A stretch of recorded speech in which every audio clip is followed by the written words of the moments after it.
this is an important one. I'm just going to point this out as something that everybody who, if you love movies, if you love television shows, in the digital streaming age, physical media is extremely important because first of all, we had a point like 2 weeks ago where the power was out here, or like the electricity was out in my room, and I had like no access to like internet or streaming.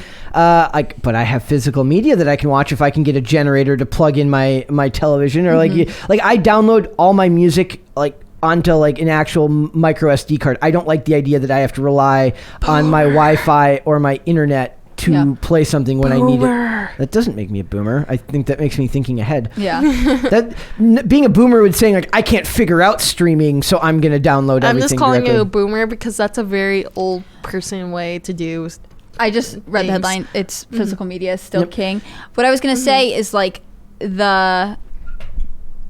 we actually forget how much of the U.S. population doesn't have reliable internet access. Yeah. And so there are places where video stores are alive and well and serve a continuous population. So you go in and physically get a DVD or a VHS player. Or Redbox is still a thing. Redbox is still a thing. I think that like it's actually a slightly naive view to think that like everywhere all the time has reliable internet, and therefore physical media will eventually die off, because you'd have to change a lot of infrastructure for that to be true. And the main way we saw that was actually during COVID, when kids couldn't reliably access online school. The story about the kids who had to go to like Burger King or something there are tons. West Virginia introduced a whole there was a lot of coverage of West Virginia starting local like community internet access companies or places, because like again, it's such a rural and mountainous place that the infrastructure for the internet is not the way it would be in, let's say, Rhode Island, which is tiny and close together. Well, also California too. Like there's a lot of if you go through the Grapevine on the mountains, there's like a lot of wires for internet access. So California, like you can't get internet out there in certain areas. Well, like it's just weird because California, the whole state in general, has it. Was that ever a problem where you lived? No, because like mine was like I was in the middle of the valley, so Bakersfield, right? Yeah, Bakersfield is like that weird little clusterfuck.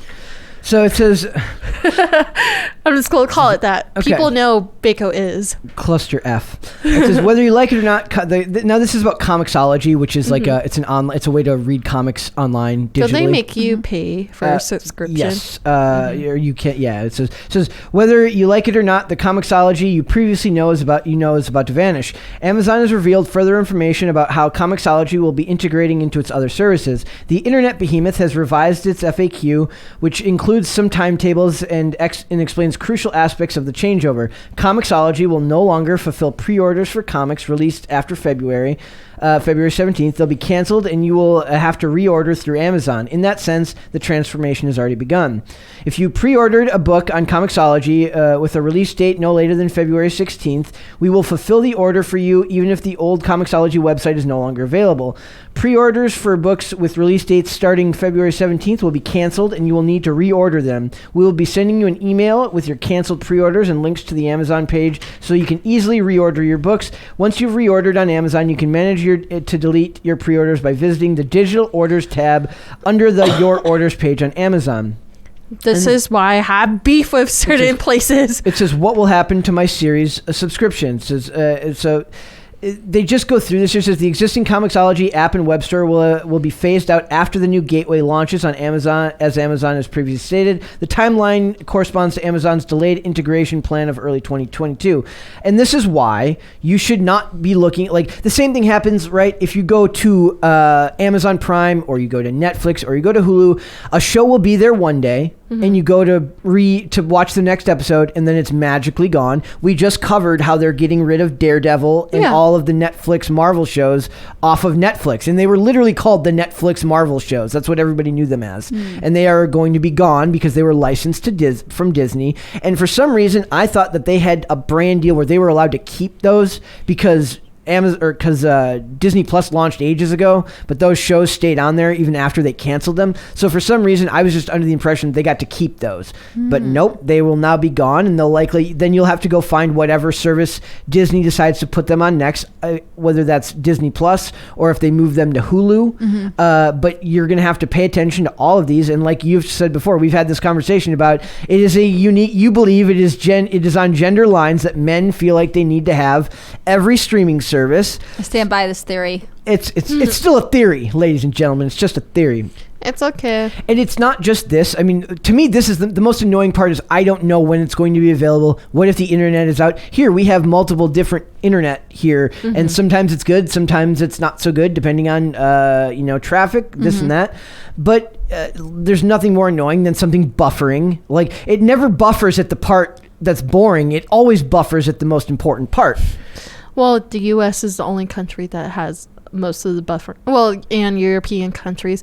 In Asia, there's no such thing as buffering. Really? Yeah, they have higher speed internet in Asia. So 5G? Yeah, so Korea and Japan, they have really good internet.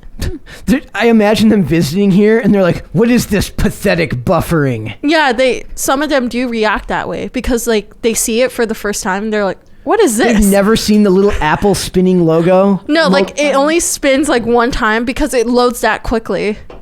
My gosh, where is this one? Oh, we need to leave. Let's go there. Okay, let's do it. To Japan with us. We're on the road trip, guys. Pop Culture Crisis goes on the road. Dude, I'm so yeah, because Japan and Korea, they're known for fast internet, and I believe Australia has it too, but iffy about that. Kind of iffy. I'm sure there's about always that. a little bit of variety too. Also, you should pay attention to the fact that your movies like Disney took down, I don't know if they ever put it back up, Song of the South, because it's archived. I think they put it back up, but they put it up with like a trigger warning. Yeah. So you're going to get trigger warnings. Or there's this old story. It says, looks like Netflix edited Back to the Future's adult content.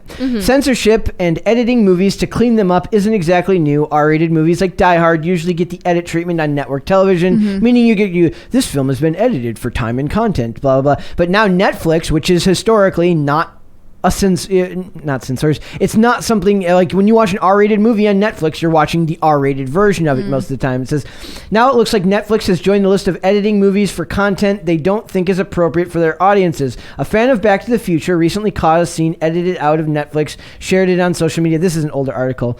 And it says, if they sloppily edited this beloved trilogy, they're talking about the scene with like the adult magazine. It says, I read it for the articles. Exactly. It says, so it goes down here and it says, the strange part about this edit is while they cut out adult content that didn't seem appropriate to younger audiences, it's not all out. So it almost feels like a little pointless. Then again, if you cut it all out, it would be hard to understand why Marty is so upset. It says, as you might recall in Back to the Future 2, Marty McFly sneaks into the Principal Strickland's office to get the sports almanac. Once he successfully gets it, he opens it up and finds it has been replaced by one of Biff's dirty magazines. Netflix cut out the part where they show the cover of the magazine. Okay. Why? Because kids might watch this movie? That's the parents' job to keep them from watching stuff. Oh, no. Beware of the boobies. It's also funny how like movies back then were like very blatantly geared to like there was like RoboCop toys, and RoboCop is one of the most violent movies of all time. Okay, not of all time, but it's a very violent movie. Like, why was this marketed to children ever? It says, believe it or not, this is not the first time Netflix has edited out content. The sometimes controversial Netflix 13 Reasons Why had a scene in season 1 that its fan base had been asking to be removed for some time. Netflix kept the scene in for a few years, but finally announcing last year that they would edit out that scene. You would need to buy the original DVD of this show to make sure that you always get access to the version that if the first time you saw that show and it really struck a chord with you, and that's any little change in a movie like that is extremely noticeable. Yeah. It's really funny. Like, I have like 2 versions of the movie Three Ninjas, which is one of my favorite movies from when I was a kid. I have that movie. And there's these weird changes. It might have been regional where it's not even anything bad. Like the dialogue just changed in a part where like it's clearly ADR, his head's turned away and the line is different. And I can't watch that version for the life of me, even though it's a better quality version of the movie, because those few moments where they change just ADR dialogue ruins it for me. Can't watch it at all. So that makes sense. What's the change? Like, I don't even remember what he says. Like in the original, it's like he says Douglas hates martial arts, and then he like hits like a speed bag, and they changed that line there. And I don't even remember what he said because I hated it so much I never watched it again. But it was so different where I'm just like, why would they change that? Significant, So it's like, if you want to make sure that what you loved when you watched it the first time, if you want to make sure it's still there, you have to buy the physical copy of these mediums, because we're only going to get more censorious. We've talked about ESG and stuff like that becoming relevant in the entertainment industry. Who says it won't end up being applied to these companies in that manner? Not just the new stuff they create, but to go be pressured to go back and change old stuff to fit new modern, more politically correct sensibilities. So I just thought, like, buy physical media. If you love something, there's like a new Ghostbusters bundled edition that was in the news recently because they didn't include the 2016 Ghostbusters, and then it got complaints about it because everyone hated that movie. Like, but we don't want it anyway. It won't sell with that one. Exactly. So just buy, if you love something, buy the physical version of it so you always have access to it. So, and then one last story. I knew you'd love this one. We talked about this one. Russian skating star KAMILA Valieva, does that sound right to you? Valieva, cleared to compete at the Beijing Olympics despite positive doping test. The Olympics are pop culture, so this fits in there. It says, file this under bizarre, controversial. Russian figure skater KAMILA Valieva has officially been cleared to continue competing in the Winter Olympics despite failing a drug test that initially resulted in a suspension from competition. Last week, it was revealed that the 15-year-old Valieva tested positive for a banned in performance-enhancing substance called trimetazidine. It's a heart medication. It's a heart. Okay, it says it aids blood flow, which is circulation increases circulation and therefore enhances athletic performance. It would mean more endurance, kind of like blood doping is done. Blood packing is done to increase your ability to perform for longer periods of time. So she tested positive for that back in December. The skater who won the gold in a team skating event was suspended, but Valieva appealed the decision, and the Court of Arbitration for Sports actually sided with the Olympic skater, paving the way for her to continue competing. And in part the reason she was cleared, it says CAS Director General Matthew Reeb said preventing Valieva from competing at the games would cause her irreparable harm, especially considering she's a minor. What? Yeah, I've heard commentary on this before that basically, to sort of summarize this, like, she was previously told that she couldn't compete. That somehow did not get communicated to the International Olympics Committee. They invited her to the Olympics. She was allowed to compete, and then this came out that she had failed Did they not know yet? Anti-doping test. Did they not know it's yet? It's not clear why the discrepancy between, because it wasn't like a pre-Olympic competition. It was like for national or world. Okay, so it wasn't a qualifying competition. All of the sports body uses one governing body that regulates anti-doping testing. So I've heard other people say, like, oh, they're saying, oh, she's a minor, but there are some protections spelled out, which is normally like you don't publish the minor's name who's involved in this, because there are minors who compete at this level. I mean, she's only 15, but they are already publishing her name. So the whole case is sort of controversial. What I think is more interesting is like the explanation. So last year, Russian athletes weren't allowed to compete at the Summer Olympics under the Russian flag. They had to compete as like the Olympic team. Russia has an ongoing history of anti-doping scandals, and I think that there is probably other. I don't want to go too far into it, but like other forces at play here. It's not necessarily about her or any favoritism that she's being shown.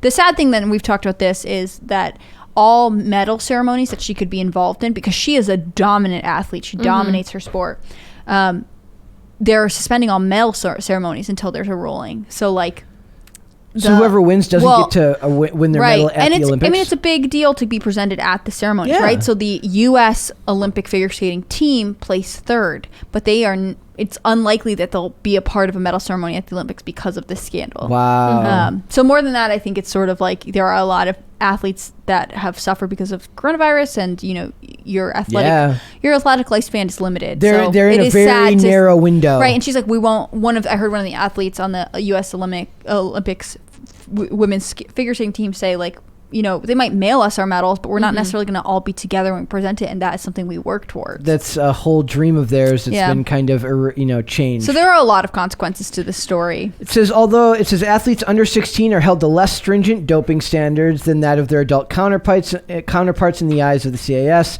FYI, Russia isn't even officially competing in the Olympics because of pervasive cheating. They're officially called the Russian Olympic Committee, like you said. And I just found this other article from Cinema Blend that says Tara Lipinski, Johnny Weir, and more Olympic figure skaters react to KAMILA Valieva's being allowed to compete after failing a drug test. It says the Olympics come around every 2 years, usually to give the best of the best athletes in the world a chance to compete against each other, with viewers from all over tuning in to watch. That said, Olympics have often come with controversy, and 15-year-old Russian figure skater KAMILA Valieva is the center of controversy due to a failed drug test. And I just want to go down to they re-talk about the whole thing here. It says Tara Lipinski says, I strongly disagree with this decision. At the end of the day, there was a positive test, and there is no question in my mind that she should not be allowed to compete regardless of age or timing of the test and results. I believe that this will permanently leave a scar in our sport. Another one from Johnny Weir says, I can't condone the decision. There was a positive drug test. Therefore, the athlete who tested positive, at fault or not, regardless of age or timing of test and result, should not be allowed to compete against clean athletes. And then more. It says this is from Mirai Nagasu. I don't know how to pronounce that name. I apologize, but it looks like Mirai Nagasu. The support for y'all is everything on a day like this. I can't even relate to everyone how annoyed I am about how helpless I truly feel. We all pledge clean for sport, but the event isn't going to have a medal ceremony if one athlete gets top 3. What? So, I mean, it's very clearly understandable frustration with what's going on here.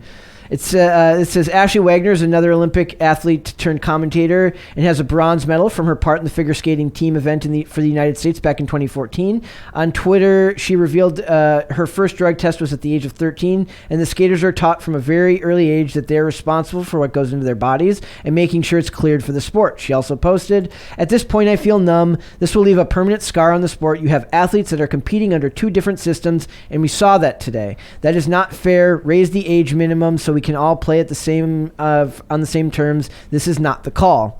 So it makes perfect sense to me, but I just thought this was very different from the typical news you get. I think we'll continue to hear about this one for a while. I think that there's probably going to other things that will come out about this. Didn't Russia originally, like for the Summer Olympics, got banned because they were doing they weren't passing their drug tests and they were cheating basically? Like I said, they've had a lot of doping related scandals, and so that's why they're literally, Russia is not competing at the Olympics. They're competing as the Russian Olympic Committee. They're not allowed to wear uniforms that are the colors of their home country. They're not allowed to carry their own flag. I mean, like, they are under scrutiny. The thing is, like, people are upset during Tokyo because they're dominant athletes, and at the Winter Games especially, Russia is a cold weather country, so they tend to have a strong showing there too. Why does Russia just have their own special Olympics? They don't want to compete against themselves, I guess. No, well, it'd be funny because, like, Russia is all Europe in general, they have the slapping competition for no reason, but I don't know. For me, it's just weird. And also, there's like another article somewhere on TMZ that says that she blames her grandfather for it. Just saying, like, what, he told her to take it or something? Wow. You got was it I can't find it because I skimmed through it, but then I was like, wait, that's kind of important. Come on, Miracle. Like I said, I think we're just gonna have to wait to see kind of what comes out about this. Got to be careful what you're putting in your body. Oh. Did you see the video of him falling asleep during opening ceremony? No. Oh, yeah. Okay, yeah. I was like, what? Yes. It's just like a momentary nod off. Yeah, well, he's a busy guy. And a long flight. Long flight from Russia. I don't know. It's just sad. Everything's sad. I don't think, that's more interesting than sad. I think it's very controversial. Yeah. It'll be curious to see sort of how it regulates going forward. So, and that was interesting to me. You point out like they have one anti-doping governing body that covers all of the different, because like the Olympic team is different than the national. I'm happy to be fact checked on that, but from what I understand, there's basically one major organization that regulates all of this, and it's a separate independent entity from like the governing body who might run like world's competition for elite athletes versus the Olympic Committee. Yep. I follow a lot. Like it's so weird. Like the weird stuff that I follow on Instagram that I like. I love watching like gymnasts, like stunt gymnasts, and I also love like the figure or not the I'm sorry the free skiers or like the speed skaters, like the conditioning that goes into becoming an athlete at that caliber is insane. It's wild. So it's very I would be angry too if I put all the time, effort, and heart and blood, sweat, and tears into becoming one of the best in that sport, and then find out that something like that's causing problems. Right, so, for sure. Thanks for watching this clip, guys. If you want to see full episodes or follow us on social media, links are in the description below. Bye.